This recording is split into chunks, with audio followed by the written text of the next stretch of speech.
Okay. Um, well, one of the things I was doing a little bit of reading about you, including the biography that you sent me. And one of the things that struck my attention was I've seen you referred to as the IT company for IT companies. Can you explain a little bit to me about what that means and how that makes you different from other IT providers?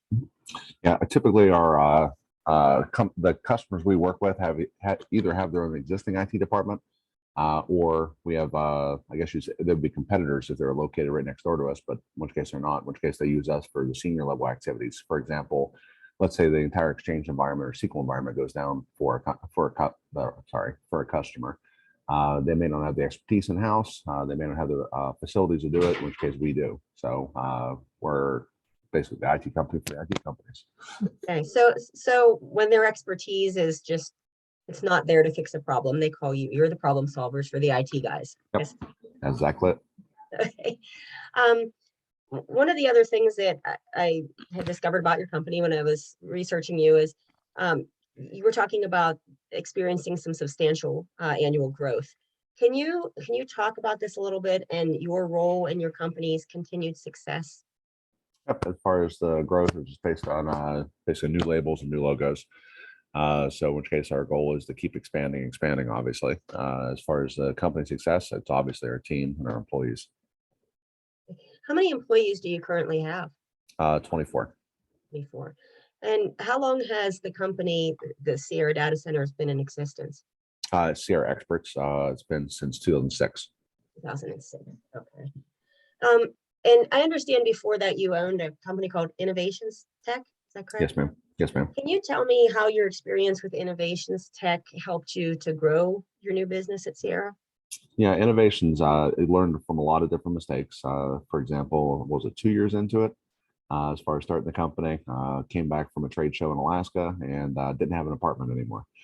Oh So boy. which is so, and it's one of those little life lessons as far as what you need to take care of, where your responsibilities need to be set. Yeah.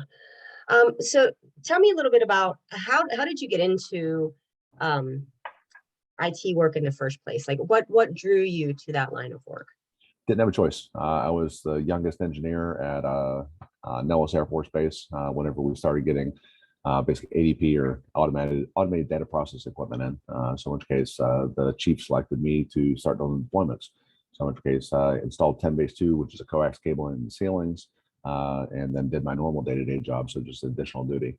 Got to Elmendorf, did the exact same thing, in which case then we had server and network operations. We set up there, ran fiber back to the comm squad. So in which case to basically add internet access for that facility, etc. Okay. So even after you left the Air Force, is it just because you were familiar with it, you had the experience, or is because there's something that you like about the work? I like doing it as far as the fixing, the problem solving. As far as whenever I first moved back to Pittsburgh from Alaska, I actually worked for a company out of Maryland called ITT, in which case the responsibility for that is I was a Microsoft MCSE and Cisco CCNA teacher. So I taught at Fairmont State, Youngstown State, and CCAC. Okay. What's different about teaching IT? You mentioned you taught a little bit. What's different about teaching IT and just doing the work? It goes back to the whole mentality: those who can do, those who can't teach, those who can't teach Jim. So, in which case, I just enjoy doing it, going more hands-on versus the teaching aspects. Okay, so you would say that you're definitely not a natural teacher. Is that what we're doing with this? Yep, let's go with that. That's okay. I mean, I'm the same way. I know my stuff, but I'm not very good at sharing it with other people. So I hear you. Um, so let's talk a little bit more about your experience in the Air Force. You mentioned that's kind of how you got into this, but what other skills or experiences did you have in the Air Force that kind of prepared you to become an entrepreneur when you left the military life? There's a whole bunch of different things. One that really stands out was my last 6 months in. The chief assigned me to additional duty doing building infiltration. So in which case my responsibility was to basically coerce or convince people that I was supposed to be there. In which case that kind of falls in line with the whole sales side as far as trusting yourself and obviously knowing what the correct answers are. That's a large part of any job is you got to sell your authority and sell your product, obviously. Yep. So how do you convince other IT companies that you are the guy they need to rely on? Show them.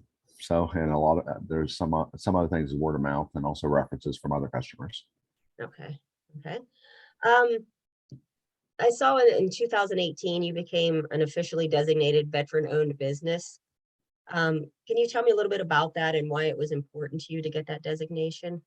As far as really, we didn't spend the time doing it before. The whole reason why we decided to do it was customers asking for it, and also for some of our certifications, just to add an extra badge to us. The process for doing it is an absolute nightmare. At least it was. I guess now the VA has shifted over to the SBA. So in which case the SBA process is slightly simpler, but the VA process was far from simple. As far as we had to submit copies of contracts, the last 4 years of payroll. So they had to submit customer references, had to submit bank statements, and the whole thing, they're trying to verify the veteran actually is the 51% or majority controller of the business. And how long did it take from the time you started that process until you received the recognition for it? That's about 6 months. Okay. Sounds like a pretty long process. So what does that allow you to do now? Do you, other than advertising, I mean, obviously you can put that on your website, but are there other ways that you feel that gives you an advantage? Theoretically, yes. However, it hasn't worked out that way. But there are set asides for veteran businesses or service disabled businesses, in which case we still bid on those. So we haven't won any yet, but that's it, anything as far as RFEs is just a long drawn out process. So Yes. it's hard to break in, or it's hard to get into the market. Once you're in, you're good to go. But it's a lot of the RFP stuff is a good old boys club. So if you've done 30 of them, you can do 31. If you've done 0, well, you're staying at 0. Okay. Any advice on that? Because that's something that, entrepreneurs and business owners will have to face at some point in time, if they're looking for government contracts at all, or any kind of tips that you can offer them on that process? A lot of marketing, a lot of advertisement. Okay. Okay. All right. Um, can you tell me a little bit about one of your innovative products or services there at Sierra? Anything that you feel makes you more marketable than other people in your line of work? Yeah. So, for example, I don't know how familiar you are with the whole IT market, but like probably 3 months ago, Kaseya got hacked, and Kaseya is a remote management tool. In which case, we don't use Kaseya. We don't. We actually have one we developed internally, which is Expert, which is our little robot you'll see on our website. Anyways, the agent sets on the machine, allows remote connectivity, allows monitoring of the machine, communication with the end customer, and just day-to-day responsibilities. But it's all something we developed internally. Okay.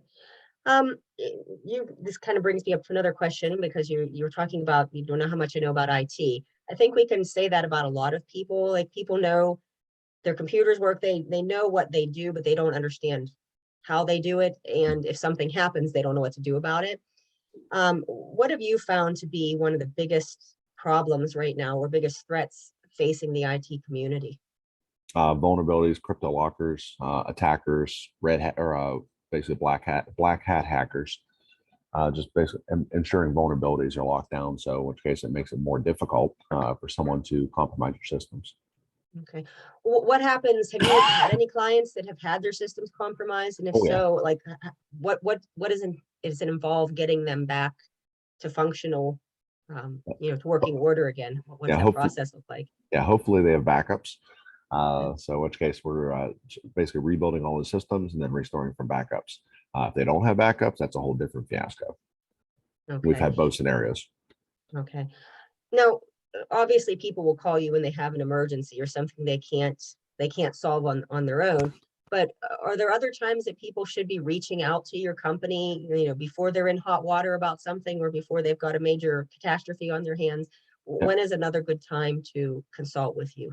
Yeah, it's always a good time. Preventative maintenance, preventative maintenance will cause stability in your environment versus having waiting for the fire to happen. Wait for the fire to happen, sometimes it's too late. So in which case, be proactive versus reactive. Okay. Okay. And how do if people call you and they just want to do like a system review with you, or have you come in and just review what they're doing to make sure that everything's in line, is that something that your company handles? Yes, we do. Depending upon the scope of it, usually it's a non-billable activity. So, for example, if a customer wants us to do a quick network review, we'll document all the network configurations and then recommendations. For example, like maybe removing switches that are 10 years old, refreshing with new equipment. If it's something more entailed, where they want to do like packet trace, packet analysis, that's billable activity. Okay. Is there a lot of, would you say there's a lot of competition in this area for what you do, your A business? lot of competition, a lot of different price points.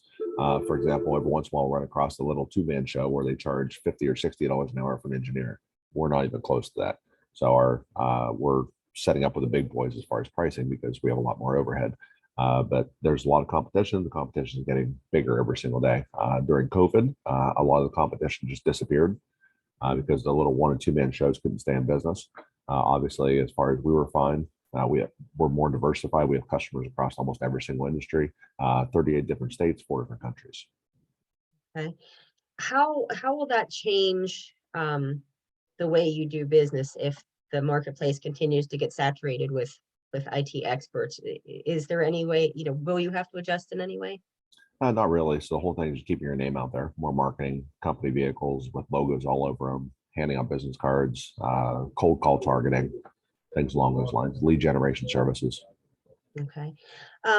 As a business owner, how much of your time, maybe not so much now that you're established, but when you first got started, how much of your time was spent, out there shaking hands, marketing yourself, meeting and greeting people, handing out business cards? How much of your time would you say you spent doing that? For the first year, probably about 12 hours a day for 5 days a week. Okay. Okay. And what would you say were some of the skills that you needed to be able to successfully sell yourself as an expert and get yourself some clients for the business? Interpersonal skills, being professional about things. Okay. Is that something that you learned in the military, or did you pick up those skills somewhere else? Military, my dad. Military. Now, if somebody is just thinking about leaving the military, I know GI Jobs is really big on talking about that transition from military life to civilian life. Is there, and they think they want to start a business, what would you recommend they do to help prepare them for that? Should they have additional schooling, training? Should they do some mentorships with somebody? What do you think would help? Yeah, the best transition for me was when leaving the military. I did the exact same job. So in which case it was less of a culture shock. So I went from what they used to say Air Force blue to corporate gray. So I went from wearing BDUs to wearing a jumpsuit. So whenever I left the military, I went to work for Alaska Pipeline. So in which case I traveled all over Alaska doing electrical calibration and IT stuff. Okay. So Did you find? that made it a lot. That made it a lot easier. So I have a lot of different friends that had a major culture shock. Mine, at least, the job was repeatable. Right. Did you find when you were starting your business, are there any resources out there specifically for veterans if they want to become business owners? Did you encounter anything like that? No, not really. So I looked around a little bit, but I really didn't come across anything. SBA had some minor resources, but since IT is mostly intellectual property type things, the banks wouldn't help you. So in which case there's no possibility to get a loan for startups. In which case everything was back pocket funded or bootstrap funded, whichever way you look at it. Okay, so definitely need some fundraising skills or assistance from someone who has those. Yep, exactly. Okay. I guess in these days with crowdsourcing and all that, those other newfangled ways to raise money, younger people find ways. Yeah, crowdsourcing didn't exist whenever I started this. Yeah, yeah, I know. Me either. I hear you. Stuff changes frequently.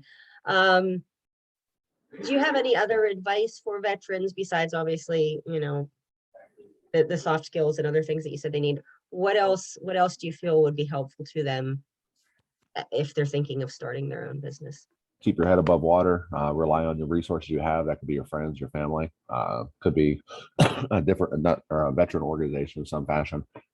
Just make sure you don't get down the slump as far as don't get depressed. Just keep on going. If you don't see the hurdle in front of you, it's not there. Were there ever times when you first started that you questioned whether you were making the right decision? Oh, there's many times I question life in total. So. I think that's perfectly normal to question life.